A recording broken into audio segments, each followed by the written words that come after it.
Bonjour tout le monde, j'espère que vous allez bien, je suis Elou et je vous souhaite la bienvenue chez moi. Je vous propose de faire ensemble une lessive maison pour inaugurer cette nouvelle chaîne YouTube, mais tout d'abord je crois que des présentations s'imposent.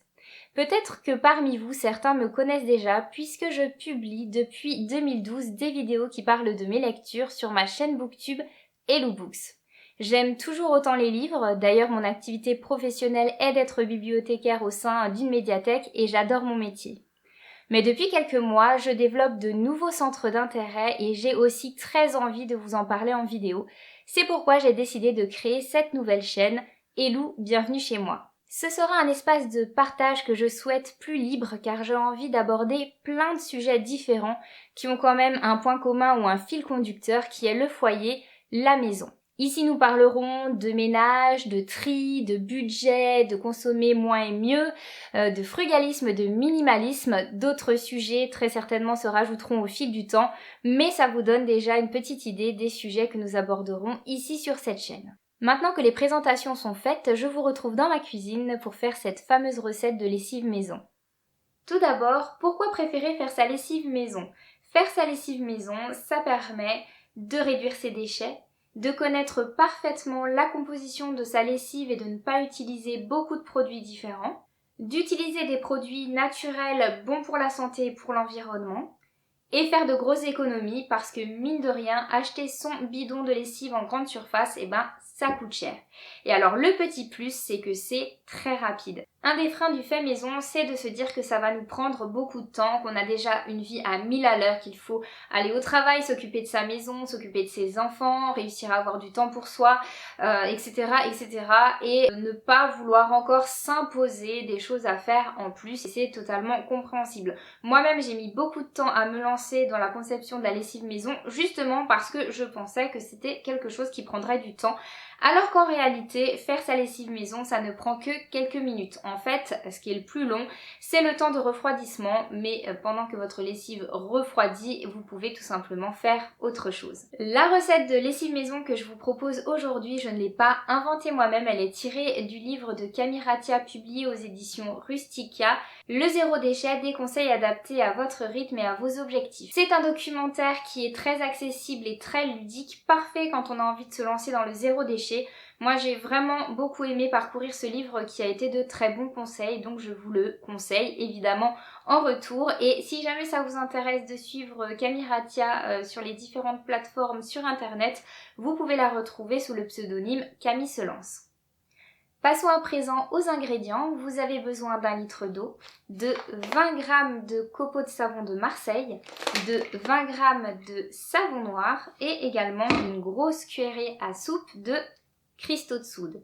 Alors, en ce qui me concerne, la prochaine étape, c'est plutôt d'acheter un gros pavé de savon de Marseille que je râperai moi-même. Il se trouve que quand je me suis lancée dans la conception de lessive maison, j'ai préféré aller au plus simple, c'est ce que je vous conseille aussi si vraiment vous n'avez pas envie de vous prendre trop la tête. J'ai acheté tout simplement un sachet avec les copeaux qui sont déjà faits.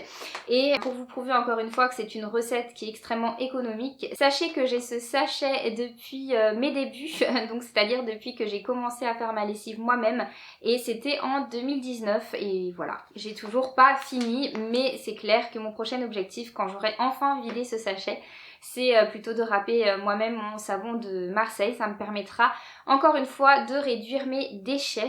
Dans la recette de Camille Ratia, elle conseille également d'utiliser des huiles essentielles pour donner une odeur à votre lessive maison. Personnellement, j'ai testé qu'une fois, en fait la première fois où j'ai fait ma lessive maison, j'ai suivi la recette à la lettre, mais j'ai trouvé que ça n'avait pas un très grand intérêt. Je trouve qu'au final, on ne sent pas les huiles essentielles. Votre linge, lorsque vous allez utiliser cette lessive maison, ne va rien sentir de particulier, même avec les huiles essentielles. Et du coup, j'ai décidé de m'en passer, surtout que quand même, il faut le savoir, il faut plusieurs dizaines de kilos de végétaux pour créer 1 kilo d'huiles essentielles. Donc bon, personnellement, je m'en passe, mais si jamais vous avez envie de tester avec les huiles essentielles, écoutez, c'est une possibilité. C'est parti pour la conception de cette lessive maison. Donc j'ai lancé l'eau, le but c'est qu'elle se mette à bouillir et en attendant je vais préparer le reste des ingrédients. Je vais mettre toutes les bonnes quantités dans mon assiette, comme ça lorsque l'eau sera prête j'aurai plus qu'à tout verser à l'intérieur.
Au bout des 2 minutes, les produits se sont parfaitement bien mélangés et on peut couper le feu.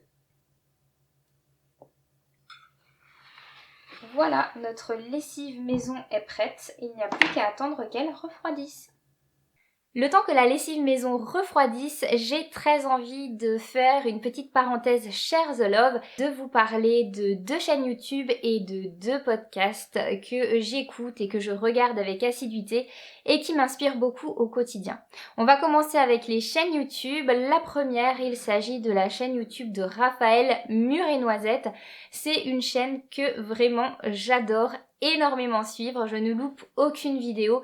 Raphaël est passionnante et elle aborde des sujets qui m'intéressent beaucoup. J'ai découvert sa chaîne à travers ses vidéos budget et Raphaël propose aussi des recettes de cuisine vegan à petit budget. Alors personnellement, je n'ai pas d'étiquette alimentaire particulière, je ne suis pas végane, mais ça ne m'empêche pas de m'inspirer aussi de ces vidéos-là. Encore très récemment, j'ai suivi ses conseils et j'ai grillé des pois chiches à la poêle avec un assaisonnement approprié. C'était vraiment délicieux et honnêtement, j'aurais jamais pensé cuire mes pois chiches de cette manière-là. Vraiment, c'est une chaîne YouTube que j'aime beaucoup et que je vous recommande chaudement. D'ailleurs, pour rebondir un petit peu sur aussi le support podcast, qui est un support que j'apprends à découvrir ces dernières semaines et que j'aime vraiment beaucoup aussi. J'ai écouté le podcast Intention, donc c'est le podcast de Isadora et Marisa. Elles ont invité Raphaël pour un épisode où elles discutent pendant 2 heures et c'est tout simplement passionnant. Je vous invite vraiment à aller écouter ce podcast parce que je pense que c'est une belle manière de découvrir Raphaël et son univers qui est Mûre et Noisette. La deuxième chaîne YouTube dont j'ai envie de vous parler, c'est celle de Vicky, Vivre avec moins. Je me demande d'ailleurs si je n'ai pas découvert la chaîne de Vicky grâce à Raphaël Mûre et Noisette. C'est une chaîne YouTube pleine de peps où Vicky va nous parler principalement de minimalisme et de frugalisme, comment éviter de surconsommer, comment épargner et comment mieux gérer son budget pour justement pouvoir mettre beaucoup d'argent de côté. Elle aborde énormément de sujets différents et c'est vraiment super intéressant. Vicky, elle a un enthousiasme qui est communicatif et c'est un réel plaisir de regarder ses vidéos toutes les semaines. Vicky a d'ailleurs aussi écrit des livres. Si jamais ça vous intéresse, elle vient de sortir son 2e livre et oui, vraiment, c'est aussi une chaîne YouTube que je vous recommande. Passons à présent au podcast. Le premier, c'est le podcast de Delphine et il s'appelle Richissime. Quand je me rends au travail ou que je rentre à la maison, dans ma voiture, j'aime beaucoup écouter des podcasts. Celui de Delphine particulièrement, je pense que vous l'avez compris au nom de son podcast, Richissime. Elle va parler de budget et elle va parler de budget sans tabou, donc c'est très rafraîchissant, c'est très agréable. On va également apprendre grâce à elle à épargner, à gérer son argent, à ne pas se mettre en difficulté. Elle va aborder d'autres sujets comme être entrepreneur, comme investir dans l'immobilier. Tout ne correspond pas forcément à mon mode de vie, notamment l'immobilier, c'est pas dans mon objectif d'investir, même si je comprends l'intérêt de s'y mettre. Mais malgré tout, j'adore écouter tous ces podcasts, c'est vraiment très très agréable. Et puis le dernier podcast dont j'ai envie de vous parler, c'est le podcast de Sabine, Bi Organisée. Alors là, c'est très récent. Je l'ai découvert, je pense, il y a 2-3 jours à peine, mais je voulais vraiment l'intégrer à cette vidéo. Parce que je trouve que Sabine, elle est très agréable à écouter, elle prodigue plein de chouettes conseils sur l'organisation, comment organiser sa maison, son ménage, comment faire pour gagner du temps et ne pas s'éparpiller. Elle va parler aussi de l'organisation au sein d'une famille et donc notamment quand il y a des enfants, donc ça me parle particulièrement. Et vous l'aurez compris, c'est aussi un podcast que je vous recommande chaudement. N'hésitez pas à me partager à votre tour les chaînes YouTube et les podcasts que vous aimez suivre au quotidien. N'hésitez pas à me les citer dans les commentaires. Quant à moi, bien évidemment, je vous mettrai tous les liens utiles en barre d'informations. Je vais pouvoir remplir mon contenant de la lessive maison qui a maintenant refroidi. J'utilise tout simplement un ancien bidon de lessive acheté en grande surface. On recycle évidemment. Concernant l'assouplissant, j'utilise tout simplement du vinaigre blanc ménager en petite quantité. J'espère que cette première vidéo vous a plu et vous a donné envie de continuer à suivre mes petites aventures. Merci à tous ceux qui prendront le temps de liker et de commenter. Ça m'encourage beaucoup et ça permet un meilleur référencement pour cette vidéo. Je vous retrouve la semaine prochaine pour une nouvelle vidéo. N'hésitez pas à vous abonner si vous ne souhaitez pas la louper. À bientôt!